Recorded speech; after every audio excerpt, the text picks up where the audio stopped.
भरपूर है। चक्रवात आयला अपने साथ लाया समुद्र के खारे पानी को। ये सुंदरबन के खेतों में ऐसा जा बसा कि आज तक निकलने का नाम नहीं ले रहा है। मिट्टी में इस खारेपन की वजह से ही पूरे सुंदरबन में खेती की उपज 30 से 35% कम हो गई है।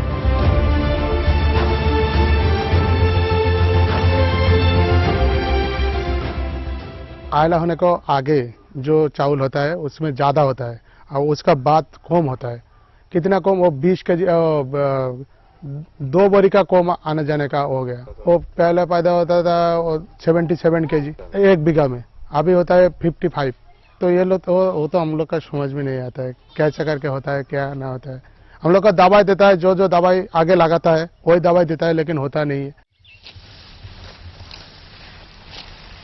प्रकृति की इस मार को प्रशांत का पूरा परिवार आज भी झेल रहा है। यही हाल सुंदरबन के दूसरे सभी खेतों का भी है। दिलकश नजारों के बीच लाचारी और बेइंतहा मजबूरी का ऐसा मेल शायद ही कहीं और देखने को मिले। पर हैरानी की बात तो यह है कि इनके चेहरों पर वो दुख नहीं दिखता जो अक्सर शहर में लोगों से छिपाए नहीं छिपता।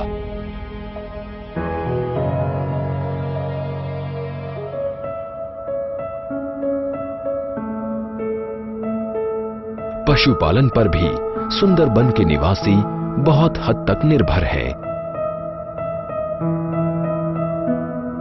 साथ ही बत्तखों और मुर्गियों पर भी, लेकिन ये सब इनके अपने इस्तेमाल के लिए है। इनका वो व्यापार नहीं करते।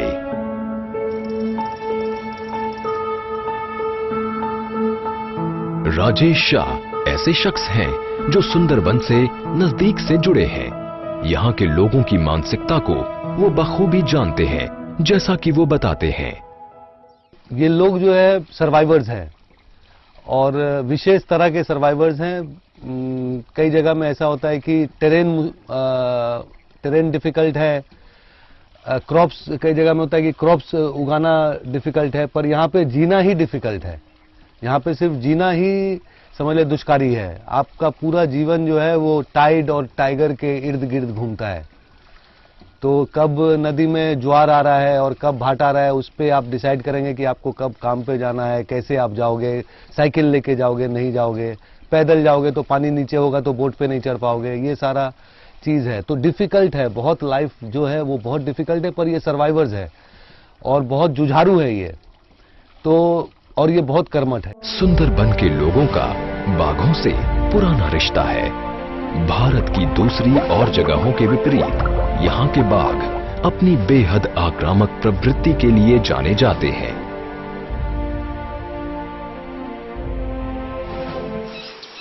ज्यादातर ये बाघ मैंग्रोव के जंगलों में ही रहते हैं, लेकिन अक्सर वो इन द्वीपों के खेतों में भी आ जाते हैं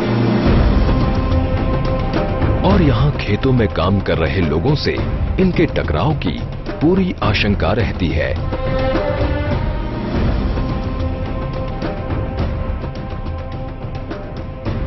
वो तो बहुत खतरा में रहता है। वो जब आएगा ना तब वो क्या है, वो हमारा तो घर जगह छोटा है, उसका घुस कर को आदमी लेके चला जाता है। कहीं कहीं वो बकरा ले जाता है, उसका गाय ले जाता है। ऐसा बहुत भयानक से हम लोग को बचा है। हमारा बकरा का लेके चला गया, फॉरेस्ट वाला 500 रुपया दिया था हम लोग का। तो एक बकरा का क्या है भाव, वो 1 साल में रहता है तो एक बकरा का 3000 रुपया आता है। वो फॉरेस्ट वाला हम लोग का 500 रुपया दे के चला गया। हर साल सुंदरबन में 50 से ज्यादा लोग आदमखोर बाघों का शिकार होते हैं, पर ये तो सिर्फ आधिकारिक आंकड़ा है। बहुत से लोग वन अधिकारियों की आंख बचाकर भी मैंग्रोव के जंगलों में घुसते हैं, जैसे कि ये नौजवान जो यहां केंकड़े पकड़ने आया है, अपनी जान हथेली पर रखकर।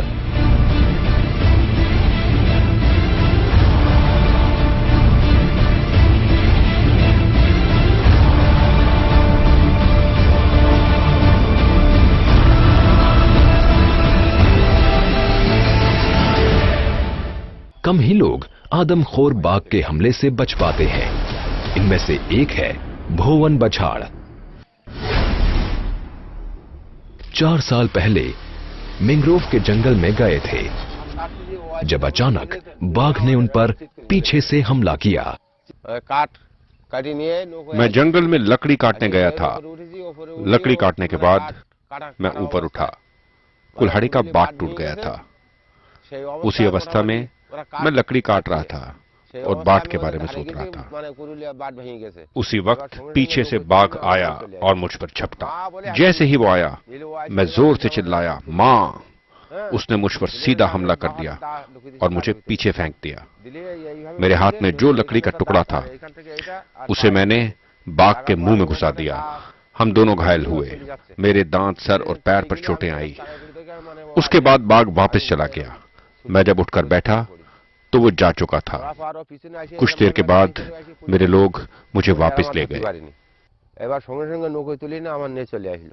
सिर्फ एक ही हमला काफी था भोवन बछाड़ के लिए। इसके बाद से उन्होंने जंगल में कभी कदम नहीं रखा। सही ही है, जान है तो जहान है।